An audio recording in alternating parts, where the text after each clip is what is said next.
Yo, yo, yo, yo, yo, yo, yo, welcome, welcome, welcome, welcome, welcome, welcome to my YouTube channel.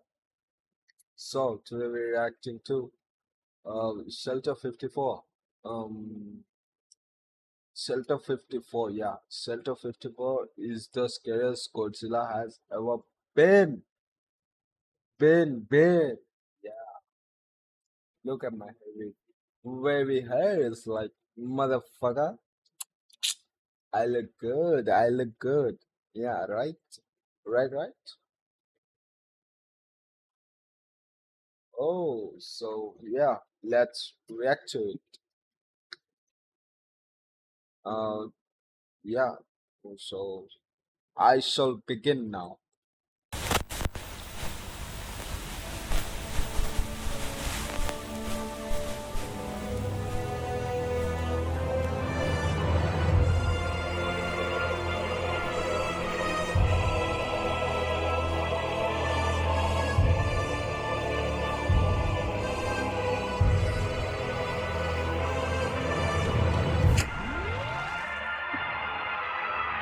Oh man, finally found that breaker. He's hiding behind a reptoid. He's chill though. He said he's running for office next year. Oh hey, what's this? Damn, the food is amazing.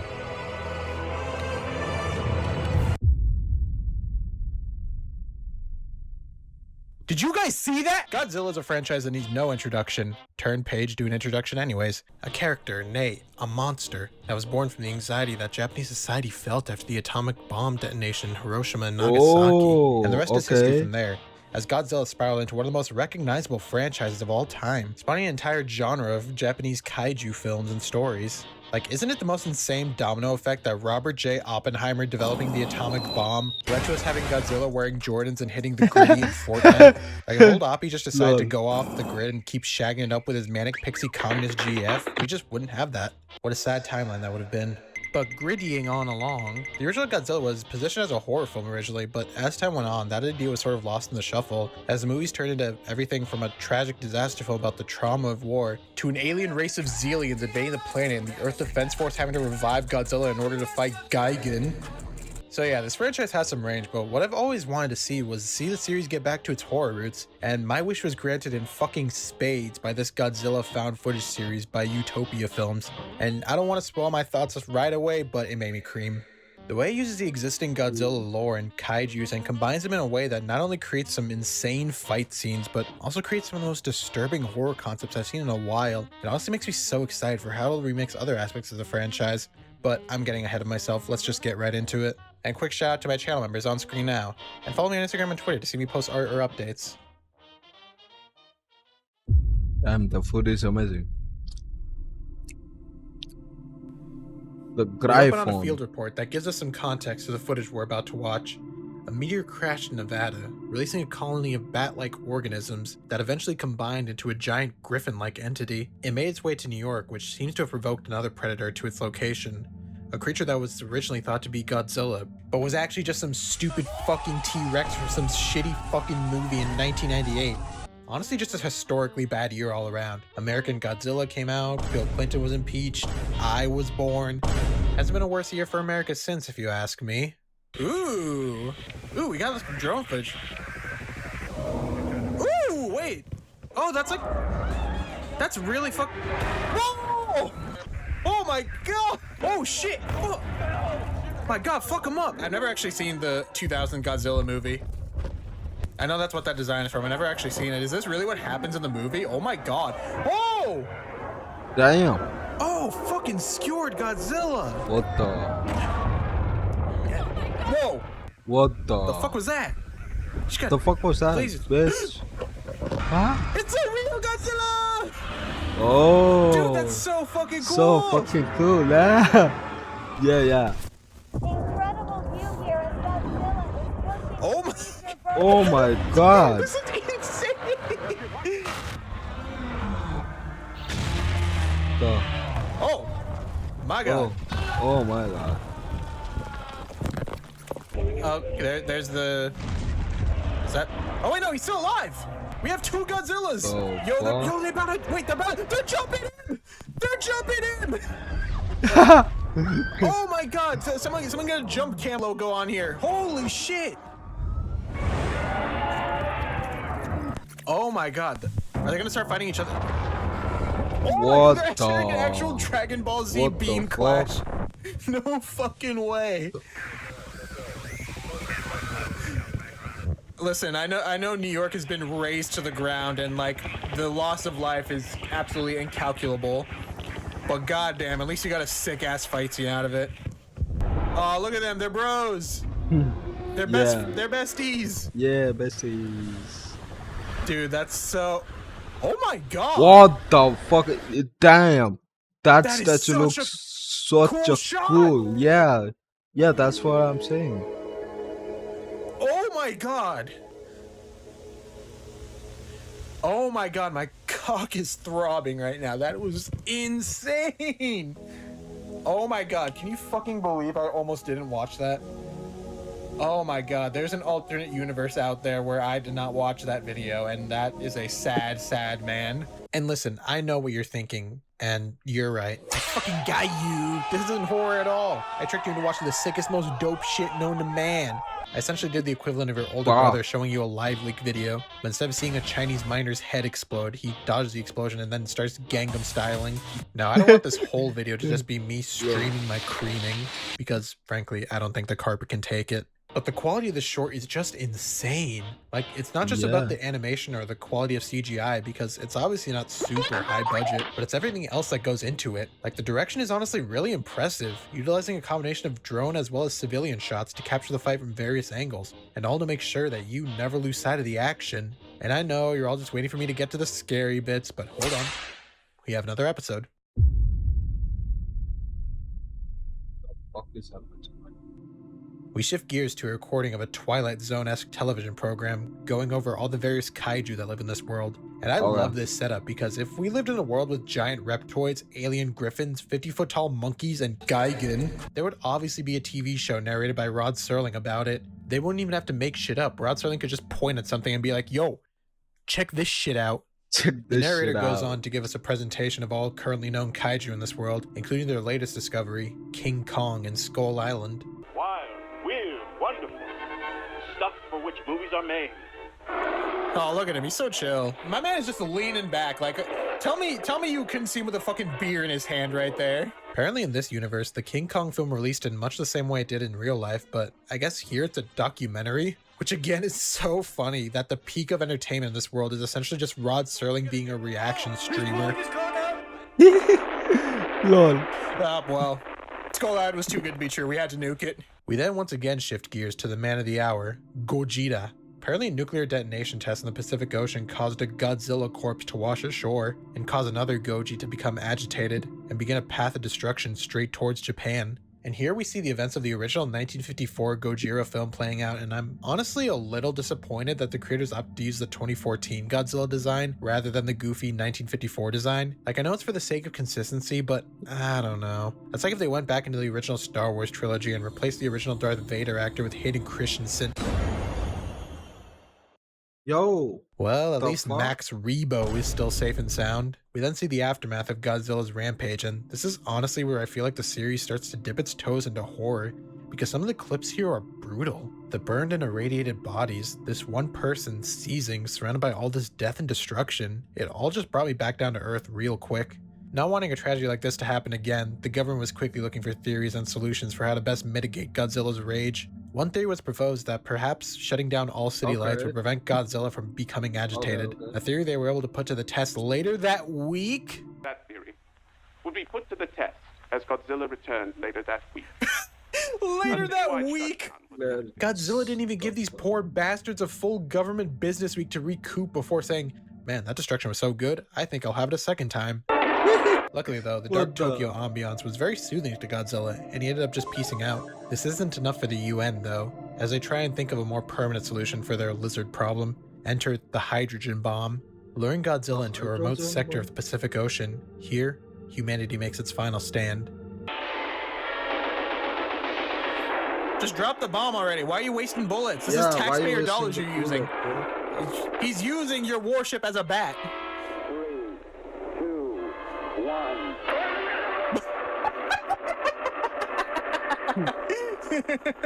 While deemed an initial success, this had the unintended effect of agitating more kaiju that were laying dormant in the ocean and bringing them to the surface. One of the most notable of these being Anguirus, who just rocks up to Japan and starts committing the same atrocities that Godzilla was. Following Anguirus' attack, they also made a startling discovery that Godzilla survived the nuke.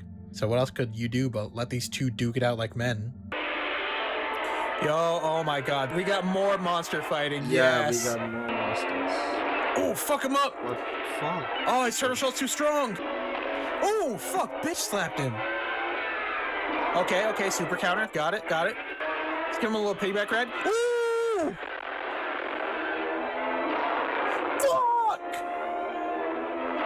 Oh my god!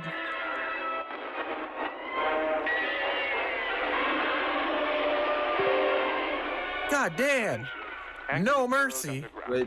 We then see footage of various kaiju popping up around the world, and Godzilla having to defend his turf from the ops. More research is also being put into Skull Island and King Kong to figure out how to best utilize the resources there, and better understand the history and origin of these kaiju. They believe the secrets to the superfauna may lie within this prehistoric world. Yo, my man is dripped the fuck out visiting Skull Island. Oh my god, did you see that outfit? That aura was crazy. Naturally, since mankind is now at the mercy of giant lizards, crabs, and Gigan, safety measures need to be taken. Underground bunkers have been built in pretty much every major metropolitan area to protect its citizens, one of these being Shelter 54. This is Gene Maldonado, inviting you to be with us again soon for another look at living with monsters. Good fucking episode, Gene. Right.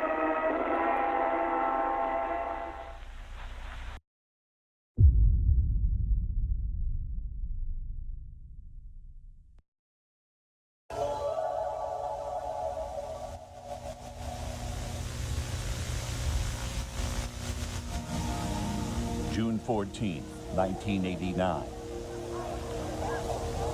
It's a warm, clear Saturday in Florida when tragedy strikes. No! How could this have happened? What? What In the? Florida, of all places? Flooded by highly Oh my God, they were- radioactive material.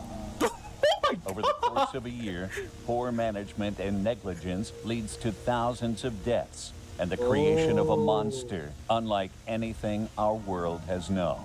That animation was crazy. Just seeing okay. like this stupid bowling alley tier animation of people getting absolutely dissolved in acid. So here we learn about a company, Biomajor, which has a pipe burst that leads to toxic chemicals leaking into the water supply, and that toxic water then infects the fauna of the Everglades, most notably a local species of mosquitoes, causing them to evolve into a species of giant super mosquitoes. They then travel with their Super mosquito, you say? Damn. That's rough. That's rough. Not gonna lie, that's rough. queen to Florida, which attracts the attention of 1998 Godzilla, and destruction and havoc ensue. Which I gotta say is an insane domino effect. Like, imagine being the guy who decided not to hire a plumber at this company and that somehow leads to fucking Tampa getting destroyed by Godzilla. I can't even think of a worse domino effect. Or can I? Here's your double shot latte, sir. Have a great day. Ah, shit. What? I think I gave him decaf by accident. Oh, well, I'm sure it'll be fine. Alright, I think we're finally ready to send a transmission out into space. I just have to choose what to send. I'm feeling pretty sleepy. Huh? The fuck?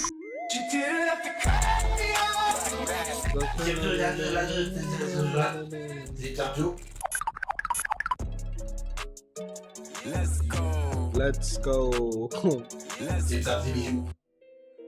Alright, sir, here's your double cum shot espresso. Holy fuck, it's Gigan!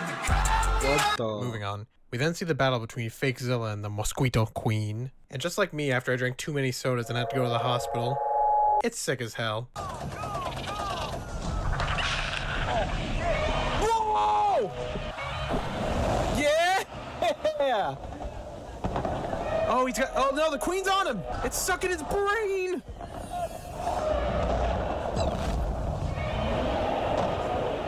But this is where the Shelter 54 incident began. Being a Class C shelter, which I'm assuming means for the untouchable minimum wage workers of society, they don't have automatic decontamination, so it has to be done manually by people. As you can imagine, this is very clearly a problem when you're actively under attack by giant kaiju and under extreme duress, as we see here.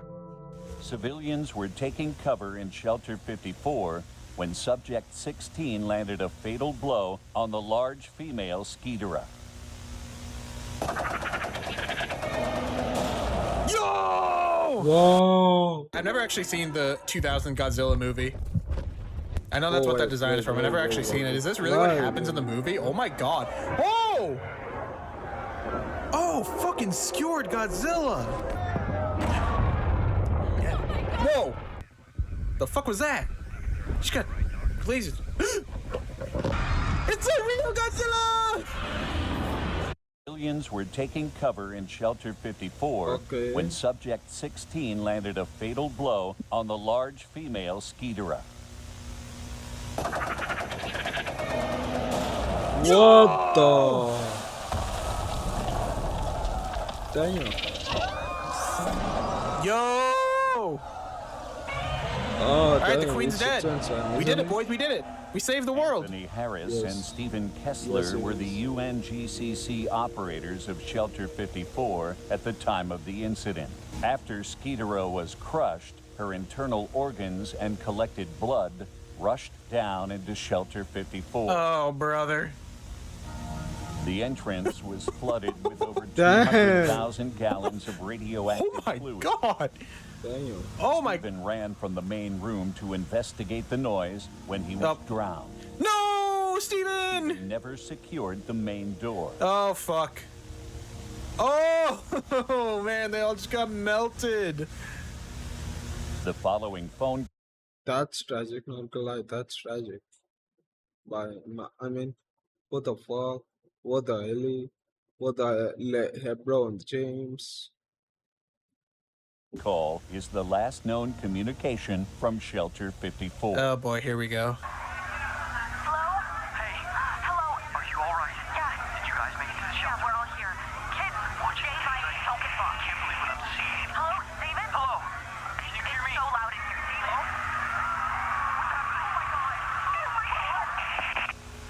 Oh god. Jesus Christ. Due to the intense radioactivity, Shelter 54 wasn't properly explored until 5 days later. Yeah, It was makes considered sense. a complete loss of life. Oh boy. The scene they come across is truly disturbing. The entire vault covered in red melted organic tissue. Some pustules rise as if there's still human life in there. Oh! Oh! What the fuck? Oh my god, what the What fuck? the fuck? Door. And if it was just that, then this would just be a tragic loss of life, but there was more than that. See, one of the big scientific advances from these kaiju was using their DNA to create supersized crops. And naturally, since these vault shelters were meant to What sustain the life for an fuck? extended period, each came equipped with a botanical garden for food, herbs, or medicinal purposes. Maybe you can see where this is going. In the main chamber, a massive botanical growth had taken over the room. What The the? victims inside had not just been consumed by the Oh my god. but were a part of it. Dude. Plants from hydroponic storage. Oh! Oh, that's nasty! Whoa. The subject is then airlifted all the Dang. way to Japan because I guess the American government was too busy with more important issues, like banning TikTok for 45 minutes. Seriously, what the fuck was that? The head of research is Dr. Shiragami, soul. who had already done a lot of research on the superfood that helped stave off world hunger, so he seemed like the perfect fit. However, perhaps having such a compassionate scientist concerned for his fellow man wasn't the best fit for this project. As of the 15 humans who were absorbed and biologically merged with the botanical growth, one was still conscious and able to be communicated with, 17-year-old Erica Johnson. Using infrared The machines that function based on eye and muscle movements, Dr. Shiragami was able to communicate with her. Oh, this is so fucked. Initial communication test with subject 19. Oh, this is so fucked. Hello. Can you hear me? Am I What speaking with the- Erica? Huh? Is he alive? Yeah. Damn. Kill me. My name is Dr. Shiragami. I'm a scientist here to help you with your condition. Can you see your surroundings? Smell? Feel? Anything? I see life. Are you in pain, Erica? Oh, I feel great. Oh. You're able to feel the others? Oh, God. I am everyone. That's so fucked. This is honestly one of the most disturbing concepts I've seen in any analog horror story. The thought of just one day being a normal scared kid, just doing what you're told, and going somewhere where the government said you would be safe, and that leads you to becoming part of this hive mind where you're forced to feel everyone's pain and suffering. And the way it's presented is honestly genius in how creepy it is. This fisheye night vision view of Erica's face, the computer screen displaying nothing but her piercing bloodshot What the- eye. Oh my god, Utopia Films, you're my god!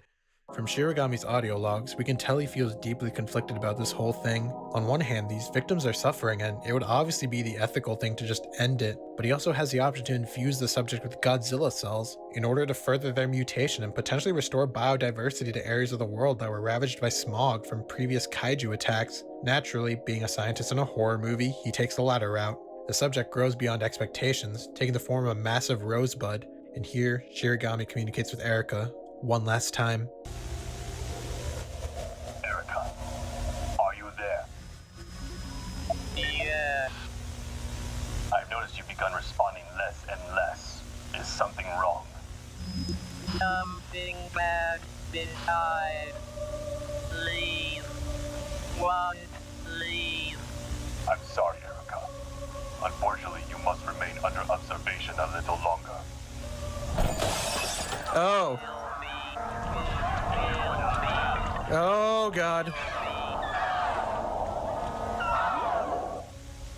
Mankind's hubris strikes again. God damn it. Dr. Shiragami reported that in the days following the incident, Erica had fully merged with the rest of Subject 19 and was unable to be contacted further.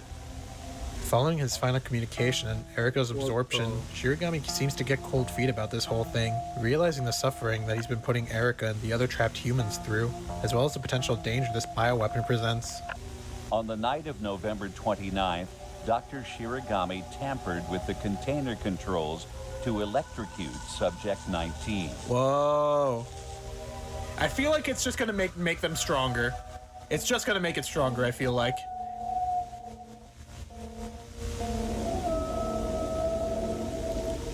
The electrocution doesn't seem to kill it right away, leaving enough time for the security team to converge on Shiragami. Not wanting to give in, though, he reveals a flamethrower he stole from storage. Put the weapon on the ground and move away from the door. Oh! Hold your fire. What the?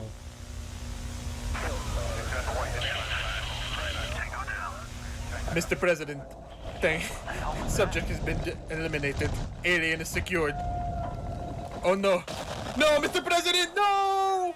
Our First Amendment rights! Oh God! Oh, the humanity! Oh no! Alien is not secure! Subject 19 had begun growing exponentially and escaped underground, taking the facility with it and killing 112 in the process. Holy shit! Whoa!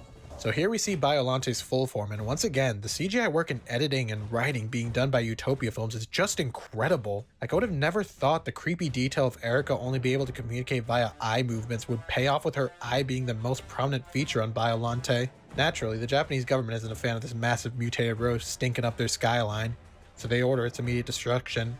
And I genuinely don't know why, because we don't see it doing anything at this point. It's quite literally just standing there menacingly. But regardless, the destruction order goes about as well as you would think. That's a big ass road right there. Oh my god. When will you learn? When will you learn that bombs don't work? Oh my god, these fucking assholes. They are so dumb. They're all actually so dumb. When will they learn that their actions? Oh, Erica. After the flowers collapse, aerial photography revealed that not only was Subject 19 still alive, but mutating. Oh, no. What have you done?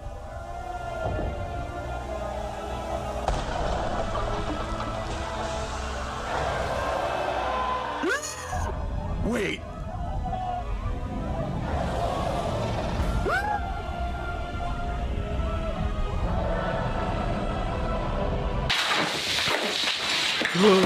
A fucking Shin Godzilla cameo was the last thing I expected from the story, but oh my god, it is so hype!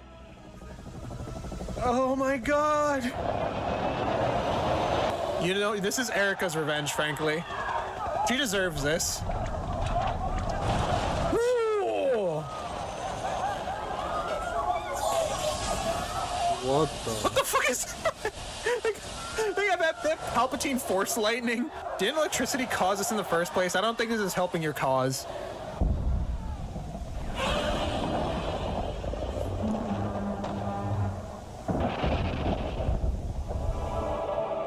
Oh god, yep, you're in his territory. Godzilla's immediate reaction was curiosity instead of aggression. Whoa. Are they in love? Oh, I just don't know. They love each other. What the fuck? What the fuck? Whoa, they're making out. Godzilla trapped. Whoa. Subject 19 began absorbing G cells to further mutate itself. Oh. Goddamn, should I be watching this right now? Oh. I'm just like watching intercourse. Whoa!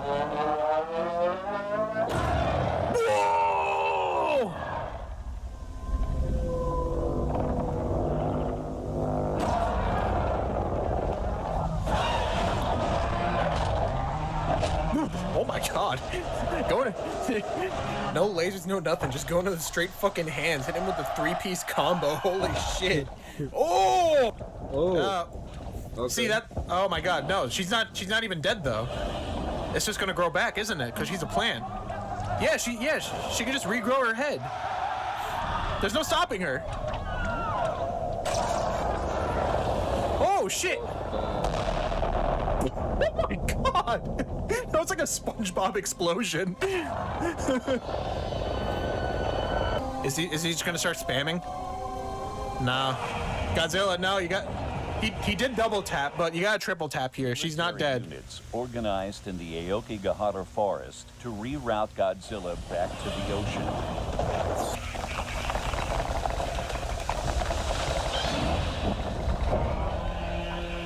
The fuck was that? What the fuck is going on? Oh, actually, I don't know what I'm looking at. Whoa. Oh my god!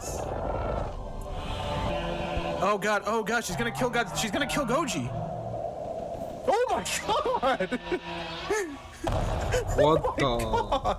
Literally flung him like an SH figure arts figure. This bitch said, man, I fucking hate Bandai. Get this shit out of my face. Oh yeah, no, he's pissed. He's pissed now. Now you fucked up. Or maybe not. I think she's absorbing more cells. Yeah, he's just spamming the atomic breath.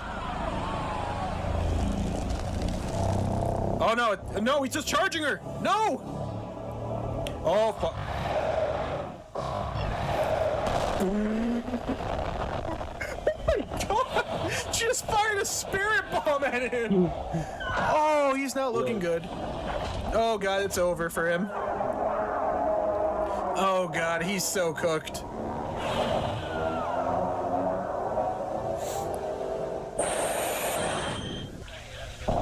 What the fuck? Oh my god! What the fuck just happened? This is insane! The toxic blast released by Subject 19 seemed to have a paralyzing effect on Godzilla. Oh, I thought he was going pink mode like in the King of the Monsters movie. She's got him lay down the fucking Family Guy pose. Holy shit. He was unconscious for 4 days before returning to the sea.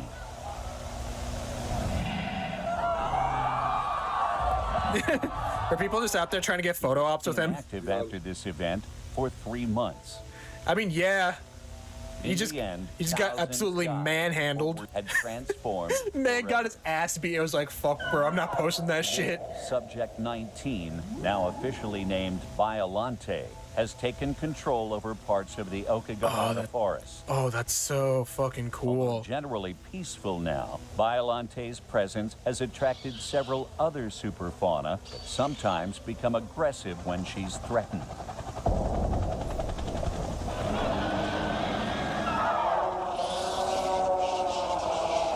Oh my god, these fucking skeeters, when will they learn?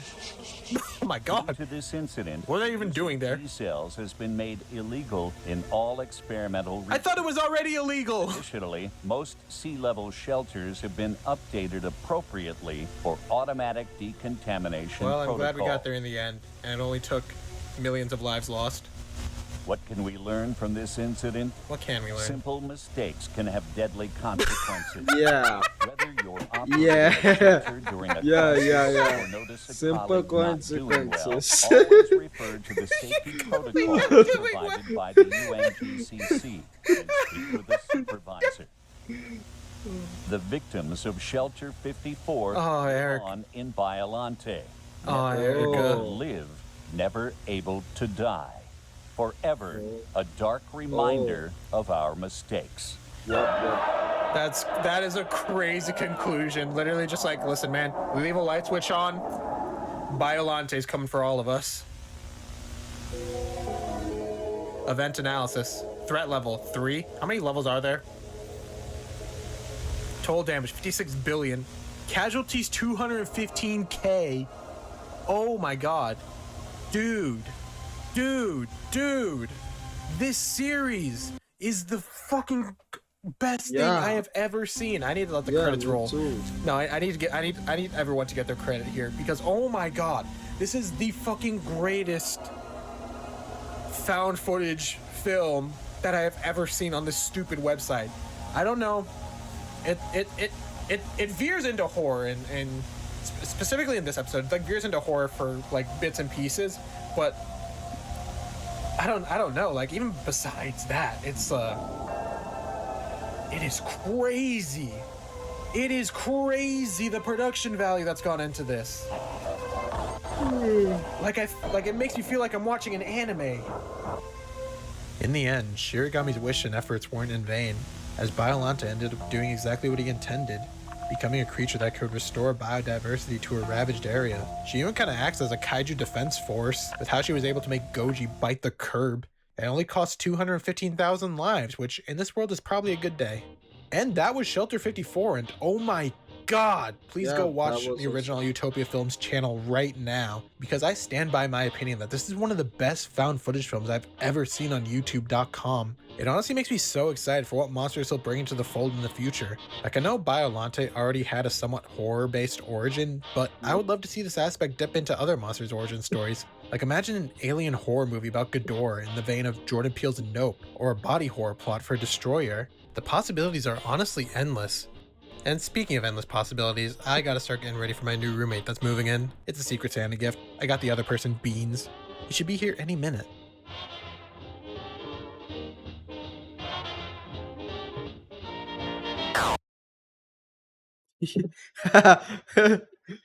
Ghidorah. Okay, so guys, I mean, yo, what's up, baby girl? Did you enjoy the video? If you enjoyed it, like, share, and subscribe. Don't forget to like, you know. And yeah, love ya. Bye. Bye. Bye.